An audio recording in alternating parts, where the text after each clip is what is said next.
Welcome to another episode of Pirate Citizen TV. Today, we're going to talk about capacitors. The biggest influence in a combat situation is what the players do. You can do a lot of small decisions and they all matter. With these capacitors, we're looking to give players that extra option to make the situation more dynamic. And the more dynamic that situation is, we're hoping the more dynamic the combat is. A good combat experience should be battle ready. Actions that the player can do in order to. So, about a month ago or so, Inside Star Citizen was talking about the new capacitor gameplay that was going to be released for the new Alpha 314. And that's something that we've been looking at following the release view for a long time. And as we know right now, it's a tentative release for Q2, and they're committed to actually releasing the Power Management System V2, scanner, ping, radar, and the missile rework, missile operator mode, the new law system for surrendering, canvas slice ship HUDs, and the RCI Constellation Taurus. But today I figured we'd talk a little bit more about this Power Management V2 because they've been discussing rebalancing the existing power system and integrating capacitor systems into it, giving the player the ability to manage the extra energy that goes into thrusters, weapons, shields, and all the other things, which is kind of interesting if you think about it because it's actually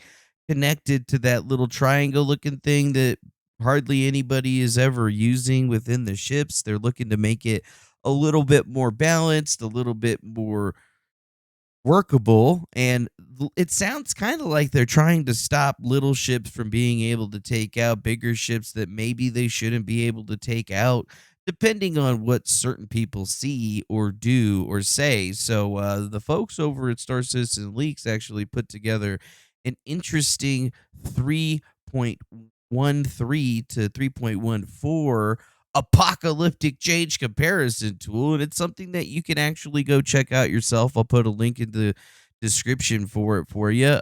One thing to note, you are going to need to go to file and make a copy if you actually want to mess with it. So let me my copy. As you can see, they're going to talk about a lot of different changes here, and I have this thing set up to kind of show you here, what the differences in the ships are. So the Vanguard series is going to be the little circle in blue, the Gladius series is going to be the circle in red, and you can kind of see how the changes for the ships are going to be interacting.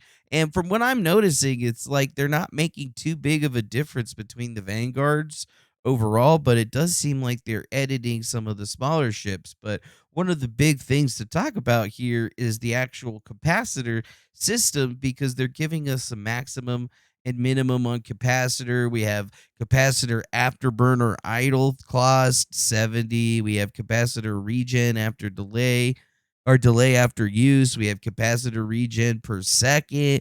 So all of this is going to go into how they're changing how weapons and things are actually operating in the verse.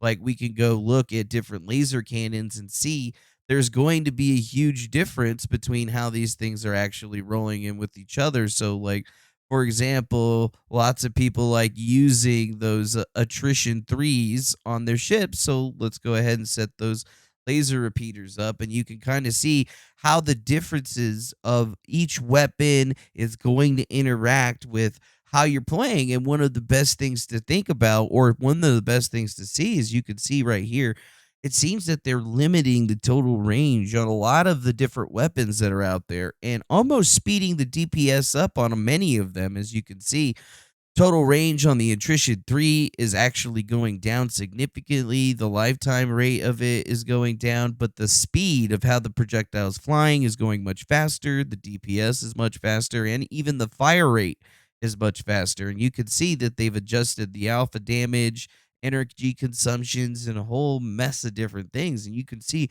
what it looks like and how different it is. And you can definitely see a huge drop off in the ability for it. So this is going to be something that's going to be hugely different over time for people, and it's really going to change the flight system, I think, a lot. Just looking at the attrition fours, check this out. In 314, these things could go 420 and now they're only going 1,400 meters. So there's a significant drop off here. Although they've increased the DPS, they've slowed the fire rate. So there's a lot of things that are happening. I mean, they've even nerfed the alpha damage. So is this something that they're doing to stop all those guys flying around in talons, doing all that fun stuff? I don't know. Speaking of a talon, let's go actually look at that since that's one of the most popular ships for people to be PvPing in the verse right now. And you can see too that there's definitely some big changes. The Talon's going to be in the blue, and you can see how much angular velocity and everything else is being taken away from the ship. So it's going to be made less maneuverable. At the same time, it seems like it's going to be a little still over par on what you would find, I guess, on a Gladius, but it looks like they're really trying to bridge the gap between the two ships. And then over there, you're going to notice the capacitor sizes for a lot of these ships seems to be the same. So we're about equal. Talon and the Gladius are going to have the same capacity, same afterburner cost, same regen styles, same everything pretty much. I mean, we might as well look at the Arrow since it's another one of those ships that lots of people love to fly. I mean, if we can find it actually. I don't even see it on this list over here. I was just throwing Anvil Arrow right there. Boom. There's the Arrow. Arrow's another ship that's a lot of people are using, and you can see, again, the prices and the costs are very similar. The Gladius and the Arrow seem to be very on neck, on par. So depending on the ship that you're using, you'll be able to see a lot of differences here.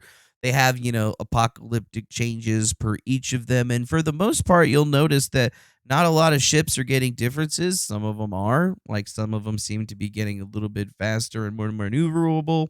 Some of them seem to be getting less maneuverable, but ultimately there's a lot going on here. We're looking at the overall ship changes in the flight mechanics, and then we're looking at the actual weapon changes overall and how dogfighting and things are going to change. And I know there's people out there that are going to say, oh, well, it doesn't really matter because it's going to be different and it's still an alpha, but this is good information for anybody that's going to be in the verse and just trying to fire around on weapons and figure out what the meta is going to be, because regardless of what you think or what people know or think they know, is that there's always going to be a meta in every different patch versioning of the game. And so far it looks like they're wanting dogfights to be happening way closer, number one, and number two, they're really, really, really pushing us to maybe change the ships and the weapons that we're using currently. So right now, based on what I'm seeing, it's like, the Talon meta might be out and people might be moving back to size 3 ships just so that they can get a little bit extra oomph out of the time that they're going to be shooting their guns. But since everybody's going to be sitting with a 1,500 capacitor pool, it's going to make it that much harder for a guy to take out a big ship like a Vanguard or something. And then on top of that, flying around in a Vanguard is going to make it even easier for you because you're going to have that much more capacitor charge. Even though, yes, your ship does take a little bit more juice to get around, it's going to take a lot more time for people to make selections. So you're not going to be seeing guys rolling their cannons all the time and popping off their EMP every chance they get.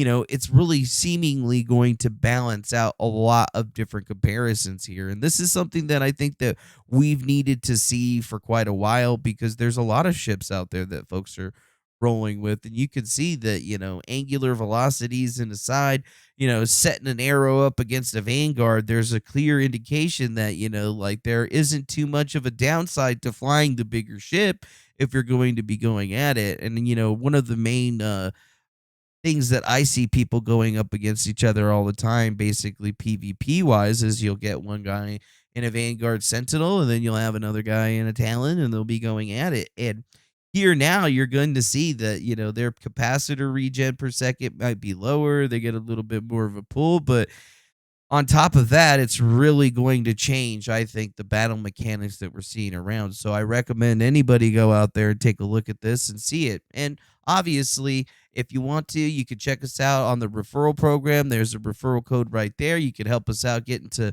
more recruits and get more good stuff out there. Also, click the link tree. You can find us on Twitter, YouTube, DLive, Twitch, whatever.